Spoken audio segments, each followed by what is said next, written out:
everybody. This is Dave from Living the Next Chapter. I have a great new author with a new book that's coming out in the month of April. ML Farrell is here with me today, and she has a new book coming out, How Much Can I See? A Novel and Essays. ML, welcome to Living the Next Chapter. I'm so glad to have you on today. Thank you, Dave. I'm so happy to be here. I love the whole premise that, everything that you're doing. Unwritten is a fantastic song by Natasha Bedingfield. And the way that you break it down and say, today is where your book begins is so great because everyone has a story in them. And I love that you're shining the light on everyone's stories with this podcast. And ML, your story is spectacular. There's so much to unpack together and talk about. So I want to get into that. Can you give us a little bit of background on you and where you are in the world, and maybe just kind of get people caught up before we jump into talking about the book? Absolutely. So currently I am in Indianapolis, Indiana. So shout out the Hoosier State and the Indianapolis Colts. I was born and raised in Indiana. I spent some time living in Arkansas during my teen years, and then I moved back to Indiana in 2012, where I've lived in Indianapolis ever since. I have 4 brothers, a mom who's fantastic, an awesome stepdad, a fantastic fiance, and a fur baby. His name is Rufus. He's a yellow lab, and he's my world. Prior to, being a writer and a podcaster, I worked for Lowe's corporate offices, and they're a fantastic company to work for. And I spent some time at Indypendence Job Corp down in downtown Indianapolis as well. Okay. Excellent. I saw pictures and videos of your dog. Gorgeous dog. Thank you. Attitude for days, but loving, beautiful dog. Yes, love it. He's out of control. He gets out of control. Is he a TikTok superstar yet, or what? We're working on it. I recently posted a TikTok video of him napping. Yes. On the couch. Yeah, I saw and it's so, he just looks so unbothered by me and his face. He's the best. Awesome. So I heard you say the word fiance. What's going on there? Tell us. So I fell in love during the pandemic. I believe that my pandemic romance will last. So sorry Excellent. About people's who's failed. But I found my best friend and my soulmate during the pandemic, and he's from Jersey. He's a Jersey native, and he's a radio personality and a podcaster. Wow. And he is also a bulldozer and my number one fan and my best friend. Like, it's weird to say, like, I'm so in love, especially coming from someone who's been engaged before. Yeah. But with Danny, it's totally different. And, we're less than 30 days. We're getting married on May the 6th. So we're less than 30 days away. That's amazing. And you got family coming in. It'd be great to have them all around you and celebrate with you. So, yeah, early congratulations. And I'm really hoping you guys have a beautiful, beautiful wedding. Looking forward to hearing good things. So is the dog going to be part of the wedding? He is. He's going to be the ring bearer. We're gonna get him a pillow, and we're gonna get him a fancy collar and leash, and he's gonna be a ring bearer. So that's got to be on TikTok then, okay? Please? Definitely, yes. Okay. Awesome. If I don't get it, somebody will. But I'm also gonna do a live stream, so I'll make sure, Dave, that I send you a link to the live stream. Awesome. Yeah, I would love it. That'd be great. Yeah. Really cool. Okay, so ML, you wrote a book. I did, yes. So tell me, first of all, when did you start writing this book? So I believe in my heart of hearts, I started writing this book when I was probably like 7 or 8 years old. Oh, wow. But when I actively started putting pen to paper was in 2018. I went through a very, very dark place at that time. I ended a 5-year relationship, and then I had a miscarriage, and then my grandmother died. And that was all within 6 months.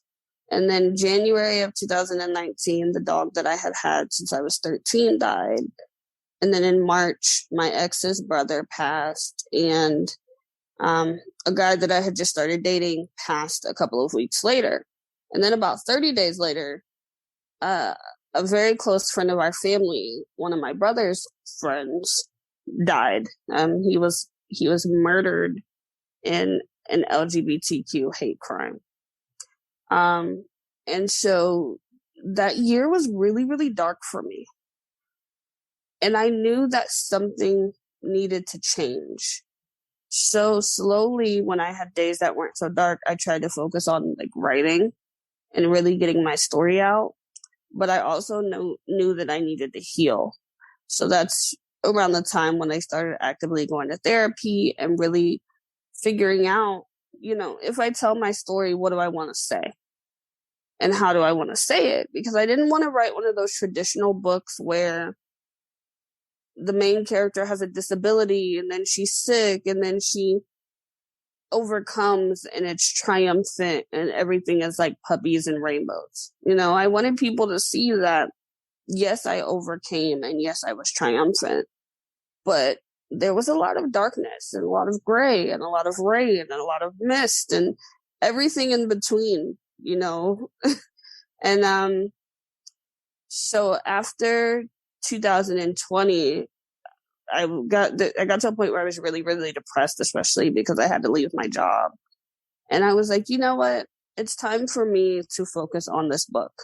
I don't have anything else to do right now. I can't work. I'm going to finish this book. And so many things tried to stop me.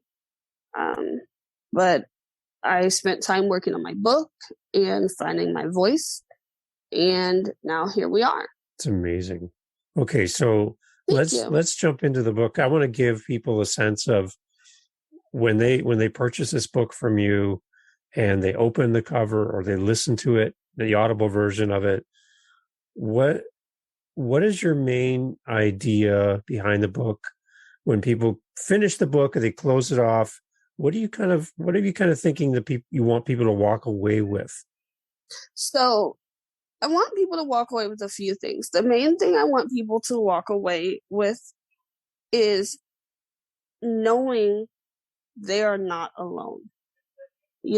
Everyone has struggles, from family to friends to relationships, work, what have you. And I want people to know that it's okay to acknowledge those struggles, but you need to deal with them. So I want people to acknowledge that they're not alone, and it's okay to acknowledge and deal with your struggles. But I also want people to walk away with an understanding that dark days are not the end all and be all of life. I know it's so easy for us to focus in that darkness, and it's so easy for us to allow that darkness to suck us up. But I tell people all the time, our shadows are behind us for a reason.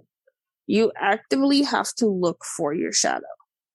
It's not just there in front of you saying, here, I'm the dark part of, where you step. And once I started looking at life like that, I want people to look at their life like that too. It's interesting. Whenever I think of the word shadow, you always think of the darkness part, but there has to be light to have shadow. There does. And typically, right? Without light, you couldn't see your shadows. So there not only has to be light, but there has to be more light than darkness in that area. So even if you think about a corner table lamp, the rest of the room might still be dark, but there's light in that corner. So instead of focusing on the darkness surrounding it, focus on the place where that light has the ability to thrive.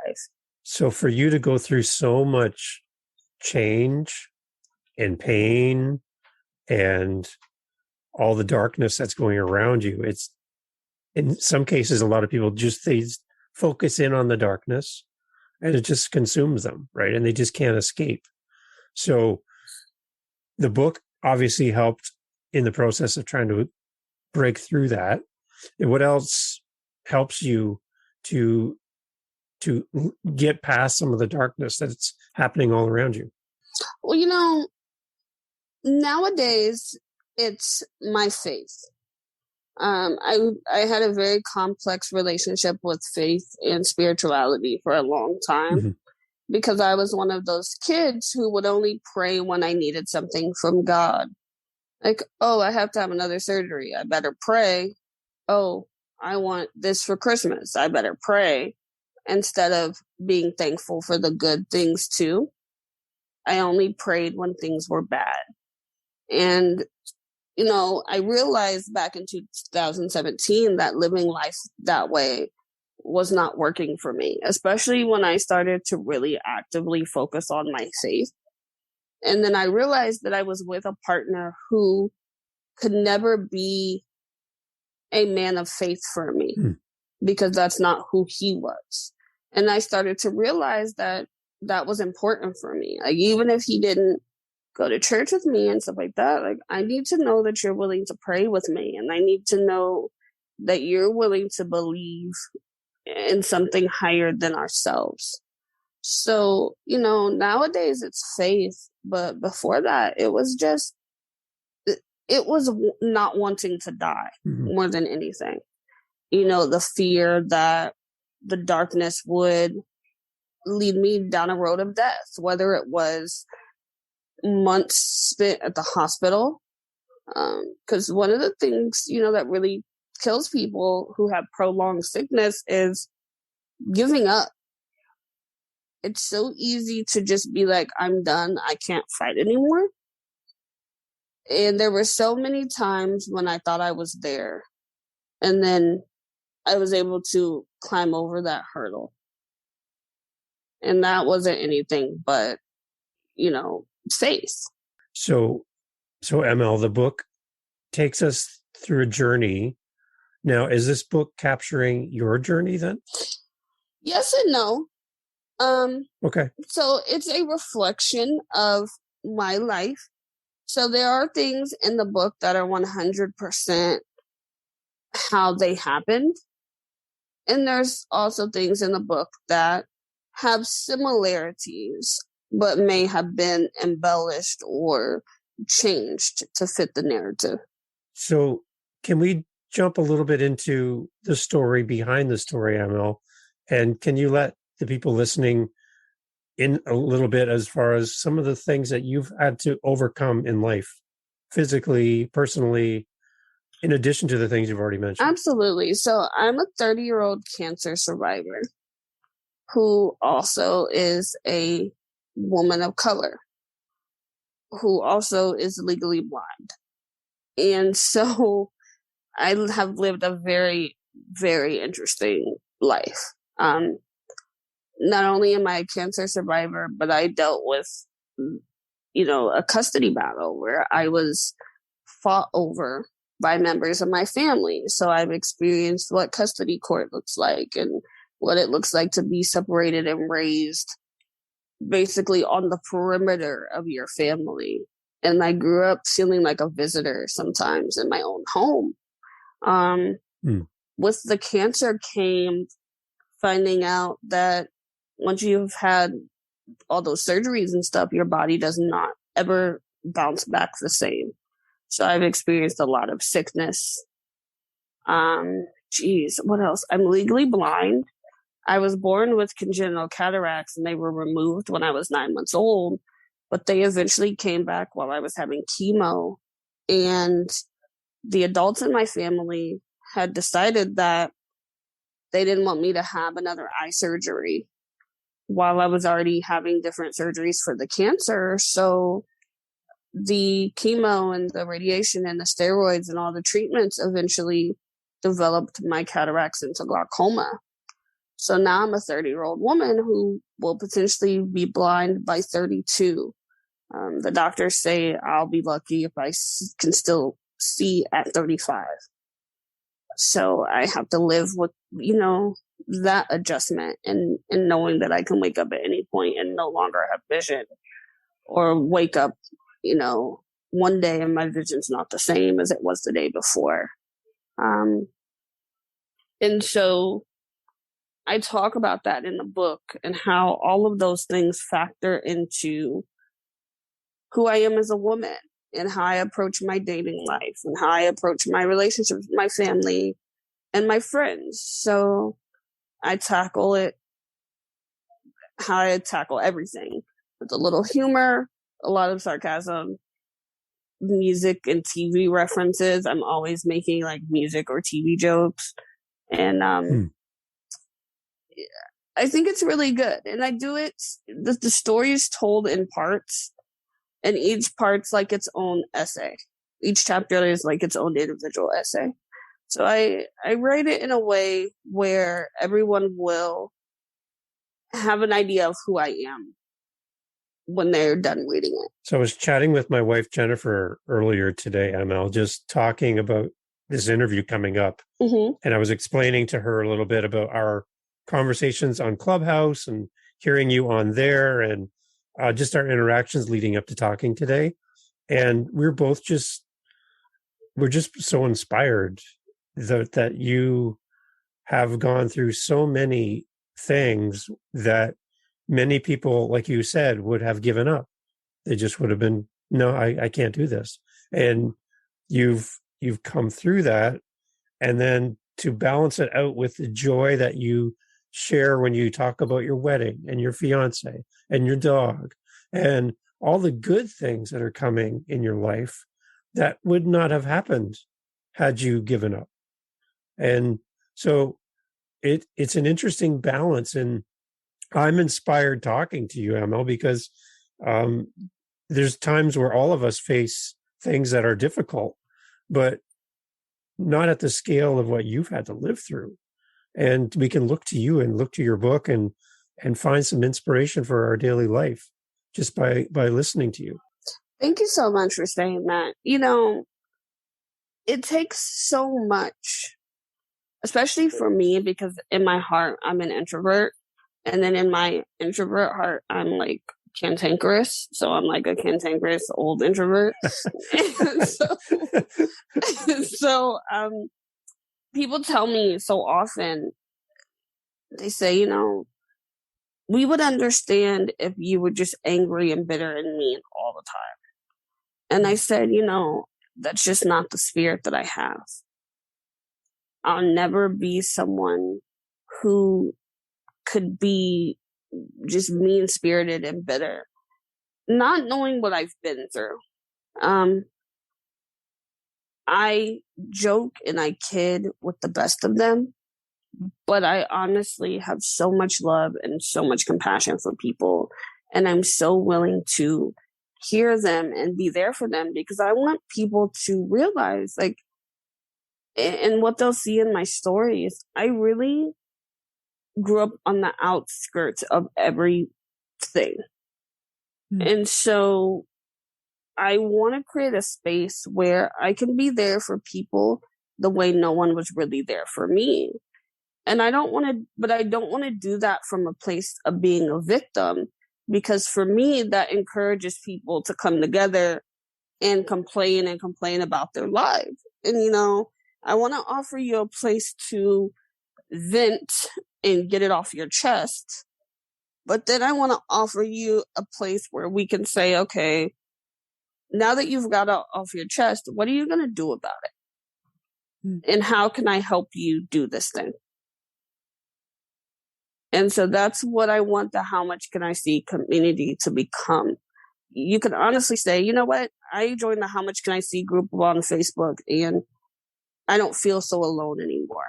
Or I went to this place and I asked for advice, or, ML shared this really funny meme and I shared it with my friends, and that was the laugh I needed. Like, I want to bring people to a space where they can say, I go here because I know it's a place of peace. And it's a safe space, whether it's humor, compassion, empathy, whatever it is that you need. I want people to know that if it's a place where I am, Yeah. you can get the thing that you need. And that's the one thing I love too, talking to you, ML. You're so giving with your story. You're giving with your, spreading joy and helping people. Where does all that come from for you? My grandmother. Yeah. She went through so much. She had lupus, and she went through so many times where she was too sick to get out of bed, but she would get out of bed and bake us cookies and cakes. And she would have days where she really didn't feel good, but she would invite us in her room to sit and talk with her. And sometimes she would just call us in the middle of the night and say, God told me to check on you. So honestly, I get it from her. I believe that we are all my grandmother's children in weird ways, but in particular, I got my grandmother's compassion, and I got my grandmother's ability to see the best in people. And for me, I'm learning that sometimes that's not always good. It's okay to see the best in people, but don't be naive or gullible. So I'm learning how to draw those lines. But, I got some of the best qualities, some of the best things that my grandmother could have left with me were some of the personality traits that I have. And she just always told me growing up, people enter your life for a reason. Everything happens for a reason. And in the thick of it, you may not be able to see it, or you may not want to hear it, but ultimately, someone's going to say, this is why this happened, and you should be glad for it. Or you'll be laying in bed one day and you'll realize this happened 10 years ago so that I can be ready for this moment. Yeah. The one thing I'm trying to figure out in my mind, ML, and I don't know if you can help me understand a little bit, is when the doctors talk to you about your vision, for example, and they give you a date and a time and a potential date where things are going to change for you. What do you do between now and then? Like how? I don't understand. I don't, from an outside perspective, I'm trying to understand how I would react to news like that. I don't know what I would do. So, it's hard because as I lose vision, my eyes noticeably change. And so it's really difficult sometimes to go in public and like little kids will say, what's wrong with her eyes? Or why does she look like that? Or, and it's more harmful coming from kids. And then it's also harmful coming from adult men, because as a woman, you want to feel attractive. And, that's not even to say like I'm happily engaged, but still as a woman, when you hear a group of men checking out your friends, like there was a situation where I was out with a friend of mine and I heard some men talking, and one of the guys is like, oh, well, she's really pretty, except I don't know what her eyes are doing. So when you hear things like that, it's hard. But when you look at it as a whole, it's harder to sit and wonder. I have a friend who told me, he said, Michelle, participating in this sport saved my life. He said, because when I found out I was going blind, I spent some time, more time than I should have at the bottom of a bottle, because I thought that going blind was it for me. That was going to be the end all be all. And he was like, and then I got an opportunity to participate in this sport, and this became a community. And so I think that's what it is for me.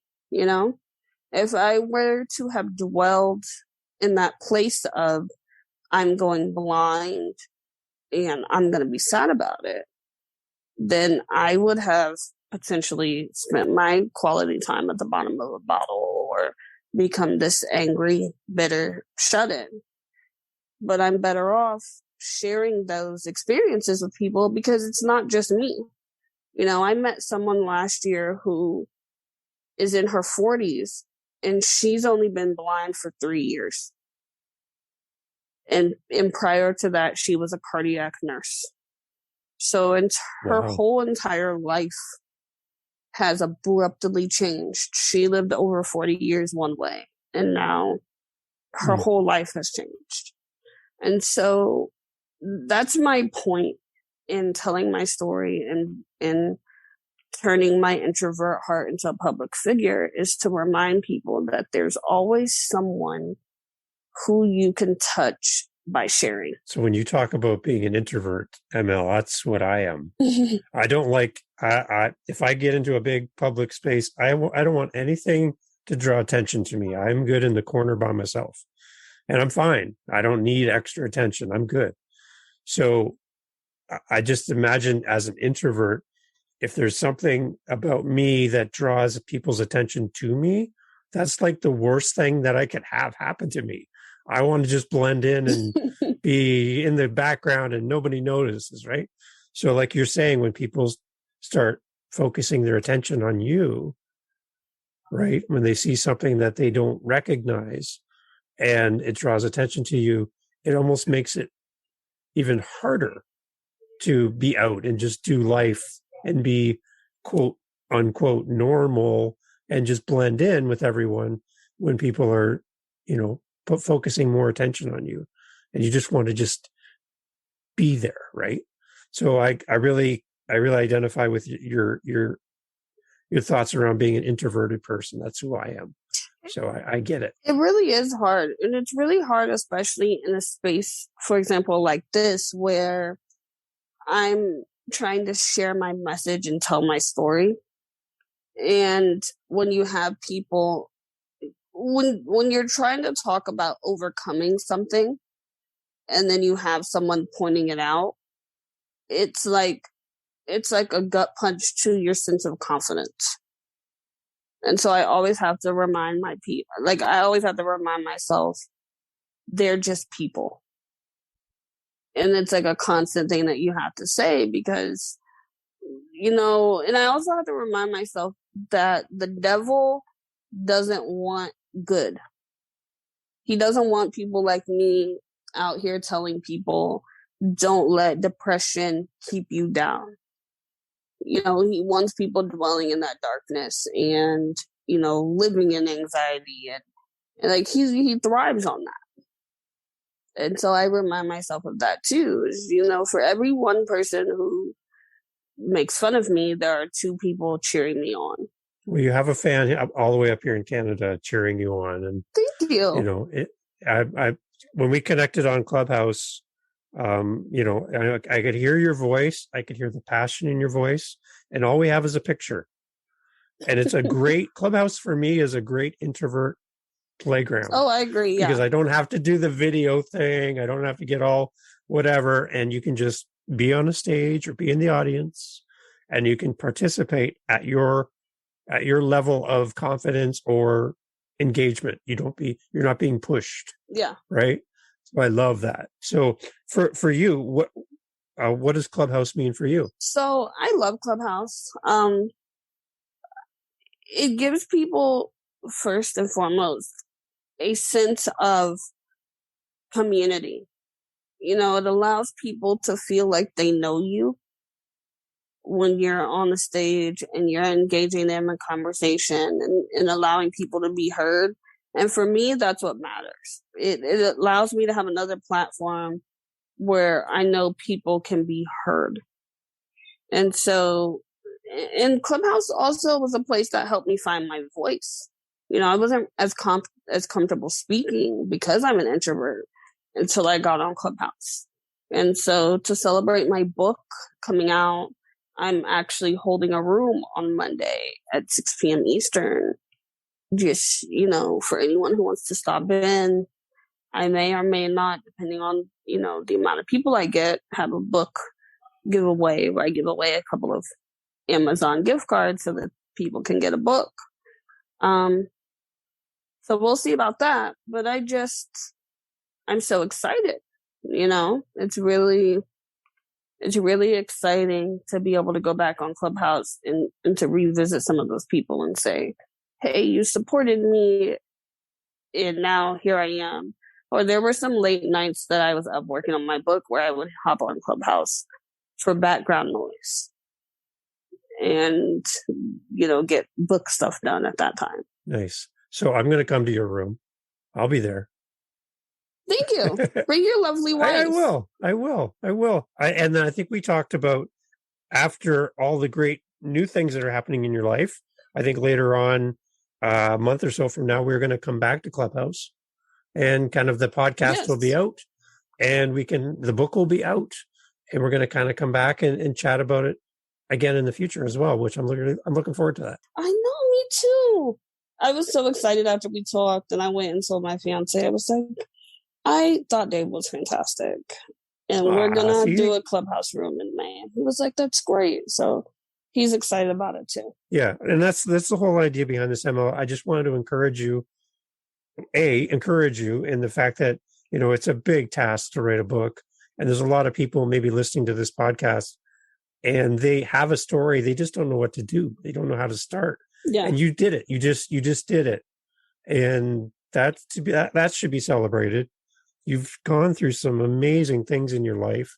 You've had some really amazing people surround you, most recently. And, there's some, like I said, talking to you, you would think that there would be a lot of sadness and sorrow in your voice, but I hear a lot of joy and optimism and excitement. And I love hearing that when you speak. It's great. Thank you so much. It's not easy, and I make a conscious effort every day.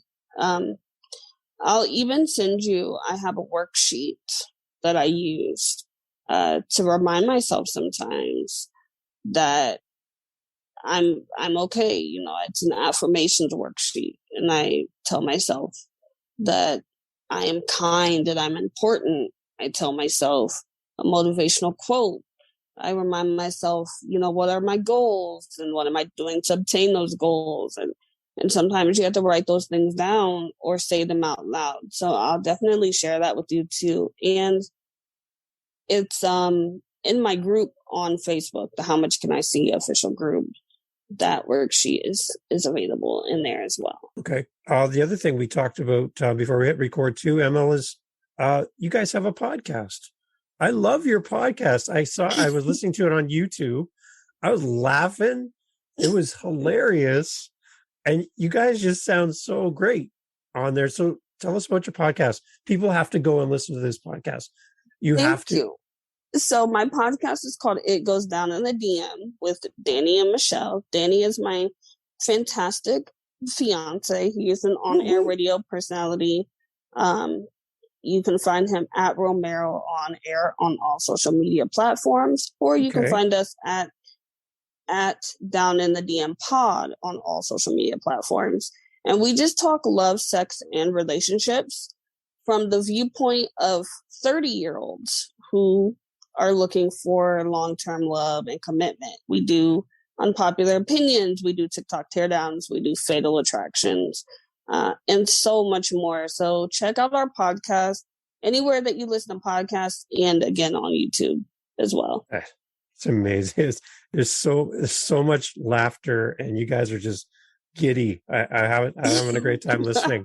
It's great. So yeah, I can't wait for the next ones to come out. It's going to be great. So before we end off, ML, you have a wedding coming up. I do have a wedding. It's on May the 6th. Congratulations. Thank you so much. There you go. And you're going to be a gorgeous bride. Thank you. The dog's involved. Everyone's involved. And we're going to definitely circle back after the wedding, after the honeymoon. After the honeymoon, yeah. Yeah. And get you, we're going to talk on Clubhouse, and we'll probably record that, maybe put that out as a podcast episode as well, as kind of a recap and a touch base after the wedding. That sounds fantastic. Cool. And Monday night, I'm going to be in your room. I want to be there waving my flags. Go ML. I'll be there for sure. Thank you so much. Like I said, I am going to try to do a book giveaway if we have a good turnout. So definitely ping your friends, your family, your lovely wife, bring everybody in, and we're going to do fun things. We're just going to talk. I'm going to talk to everybody, and we're just going to have a nice Clubhouse party and celebrate the fact that I am now author M.L. Farrell. Congratulations on being an author. Thank you so much. Wow. That's great. It's really, really good. Okay. So what's the best way people can connect with you so we don't miss it? I'm going to put them in the show notes, obviously, so people can click on them. But the best way to reach you, if they want to talk to you, if they want to congratulate you on your wedding, how can they reach you? So the best way to find me is at author M.L. Farrell. So that's at author, M as in Mary, L as in Lima, Farrell, F as in Frank, ARRELL, on Facebook and Twitter, or join my group, How Much Can I See, on Facebook. Those are the best ways to reach me. I'm also on Instagram, at author M.L. Farrell, and you can find me on Clubhouse at author M.L. Farrell. Beautiful. Awesome. I know we're going to cross paths many, many, many, many times. I know. We're friends now, and I'm very excited about that. It's awesome. So I'm very thankful that you have time for me today and to be on the podcast. We will be promoting this on all of our social channels as well and getting the word out. And we want to actually release this podcast before the book comes out. So we're going to push you through.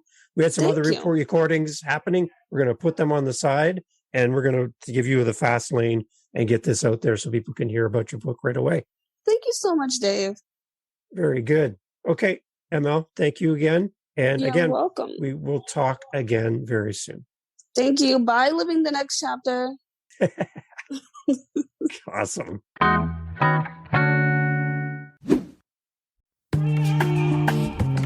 Mindshift Power Podcast, the podcast for teenagers and those who work with them. There's a huge problem in America today. There's a very large disconnect between teenagers and the adults who work with them.